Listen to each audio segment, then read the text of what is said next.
पावसाळ्यात 30-30 भजी खाऊन कंटाळा आलाय तर मग आज काहीतरी स्पेशल बनवूया। थंडगार हवा, रिमझिम पाऊस, सोबत चटपटीत भेळ। म्हणूनच आज आपल्या स्वाद आणि संस्कृतीमध्ये आपण पाहणार आहोत एकाच वेळी 3 प्रकारच्या स्पेशल भेळ। चला तर मग वेळ न घालवता सुरुवात करूया। पहिल्यांदा आपण त्याच्यासाठी काय करणार आहोत, सुका मसाला तयार करणार आहोत। एक भेळचा सिक्रेट मसाला आहे। त्याच्यामध्ये पुदिना, कोथिंबीर स्वच्छ धुवून कोरडी करून त्यामध्ये मिरची, आलं, डाळ, काळं मीठ, जिरा पावडर आणि मिरी पावडर, साधं मीठ घालून चांगली भरड काढून घ्यायची आहे। अशी पावडर टाईप मसाला तयार होतो। हा प्रत्येक आपल्या भेळमध्ये सिक्रेट मसाला म्हणून यूज केला जातो। त्यासाठी तयारी करून घेऊया। कांदा, लिंबू, बटाटा, कैरी, टोमॅटो, कोथिंबीर, लसूण आणि काही चटण्या घेतलेल्या आहेत। बाकी सर्व बारीक चिरून घेतलेला आहे, कांदा, टोमॅटो, कोथिंबीर वगैरे।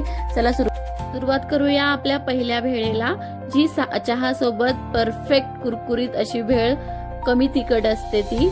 चला तर मग तयार करूया। त्याच्यासाठी आपण मुरमुरे घेतलेले आहे, त्याच्यामध्ये आपण तयार केलेला सुका मसाला टाकणार आहोत। नंतर थोडासा फरसाण टाकणार आहोत।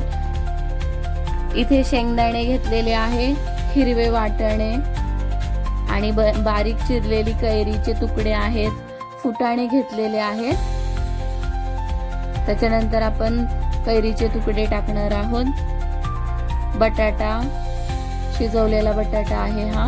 आणि त्याच्यानंतर मग त्यावरून आपण शेव टाकणार आहोत, कोथिंबीर आणि पापडी तोडून टाकणार आहोत।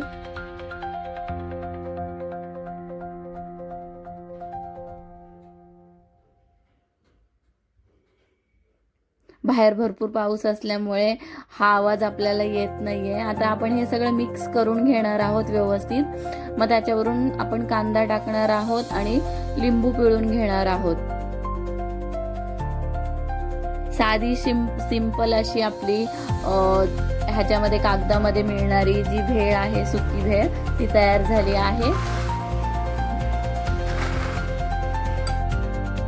गोल कोन मध्ये घालून घ्यायची आहे। वरून थोडीशी शेव, परत आपण चणे, फुटाणे, कांदा, थोडासा तो मसाला आणि त्याच्यावरून चाट मसाला आणि लिंबू टाकून एन्जॉय करणार आहोत। चला तर मग चहा बरोबर आपली पहिली भेळ तयार झालेली आहे। आता आपली दुसरी भेळ अगदीच झणझणीत आणि तोंडाला पाणी सोडणारी अशी मटकी भेळ आहे। तर त्याच्यासाठी आपण फरसाण मिक्स भेळ घेतलेली आहे। त्याच्यावरती आपण शेंगदाणे, हिरवे वाटाणे, फुटाणे टाकणार आहोत। मग शेव, कैरीचे तुकडे टाकणार आहोत, भरपूर असा कांदा टाकणार आहोत आणि तो सुका मसाला टाकणार आहोत। परत त्याच्यावरून झणझणीतपणासाठी कांदा, लसूण मसाला टाकणार आहोत। जसं तुम्हाला तिखट आवडेल तसं टाका। आणि त्याच्यावरून आपण शिजवलेली ही मटकी आहे, लिंबू आणि त्याच्यासोबत कैरीची फोड आणि मिरची, ह्याच्यासोबत आपली तयार आहे मटकी भेळ। आता ती आपली तिसरी भेळ आहे ना, ती तोंडाला पाणी सोडणारी आहे, ओली भेळ, जी सगळ्यांनाच आवडते। चला सुरुवात करूया।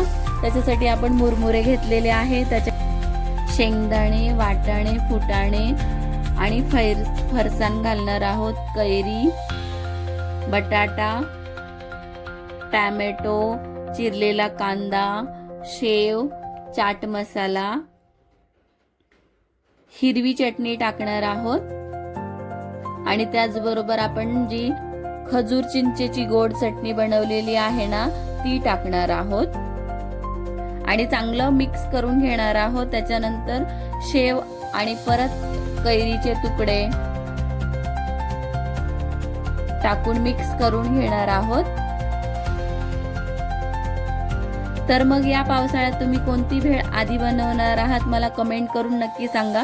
रेसिपी आवडली असेल तर चॅनलला लाईक आणि सबस्क्राईब करायला विसरू नका। चला तर मग तयार झालेली आहे आपली ओली भेळ। मस्त एन्जॉय करा पावसामध्ये ह्या तिन्ही भेळ तयार करून आणि मला कमेंट करून नक्की सांगा तुम्हाला कोणती भेळ आवडली आहे ह्याच्यातली। भेटूया पुढच्या रेसिपी मध्ये। तोपर्यंत खा पौष्टिक आणि रहा निरोगी। धन्यवाद।